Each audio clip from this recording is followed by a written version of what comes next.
Dr. Katherine Ramsland is going to be starring in A&E's BTK Confessions of a Serial Killer coming January 8th and 9th. It's a two-nighter, four-part documentary. She's been in contact with him for many, many years, so we're going to get to see a lot of information. Dr. Katherine, thank you so much for joining me today. Tell us a little bit about what we're going to see in this documentary. Well, the documentary is really about the community of Wichita, Kansas, and how they reacted to a predator in their midst from 1974 until he was caught in 2005. And you'll see it from his perspective in terms of how he picked victims, how he treated them. But you'll also see it from the perspective of reporters, media people, community members, law enforcement, and how they reacted to what he was doing among them and how he terrorized them. And when did you first start to become in contact with him? I started contacting him in 2010, so it was about 11 years ago.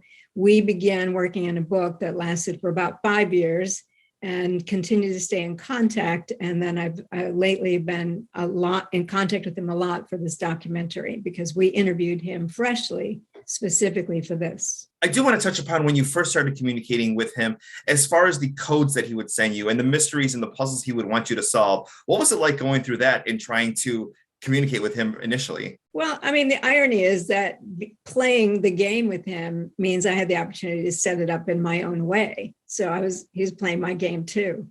That because he thought he was in control, he was vulnerable to not seeing how I was taking over. He wanted to use codes to communicate, in part to keep guards from understanding what we were doing, but also because he thought about himself as a spy and he liked the secrecy that codes conveyed. But he kept forgetting what some of his codes meant. So I ended up creating the codes we used for the book, which put me in position to be the game player, the game master, I guess you would call that. The game master. It was constant back and forth. Now, obviously, a lot of these crimes were committed, and he went years without any type of communication and staying under the radar. Was there any reasoning as far as why he started giving clues and hints and things started popping up, decades later?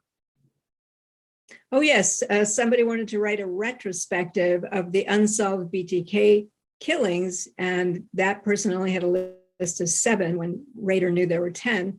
And he did not want someone telling his story. He wanted to tell it. So he decided to come back, keep his name out there, but in the way that he wanted. So his need for control is really what ended up making him vulnerable to being arrested.